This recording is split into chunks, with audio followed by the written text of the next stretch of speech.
যে তোমাকে ভালোবাসছে, তোমাকে গুরুত্ব দিচ্ছে, তোমার সাথে কথা বলার জন্য একটু সময় চাইছে, তাকে তুমি অবহেলা করো না।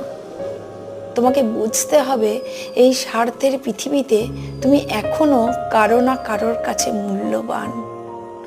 তবে আজ যাকে তুমি অবহেলা করছো, তোমার অবহেলা পেতে পেতে একদিন সেও কিন্তু নিজেকে বদলে নেবে। সেদিন কিন্তু তার কোনো খারাপ লাগা থাকবে না। সব থেকে খারাপ ব্যাপারটা হবে কি জানো? আজ যাকে তুমি অবহেলা করলে, আগামী দিনে তোমার অবহেলাকারী মানুষটাই তোমাকে অবহেলা করতে শুরু করবে, আর সেটা তুমি কিছুতেই মানতে পারবে না। জীবনের সব থেকে দুঃখজনক ব্যাপার হলো অবহেলাকারী মানুষটার দ্বারা অবহেলা পাওয়া।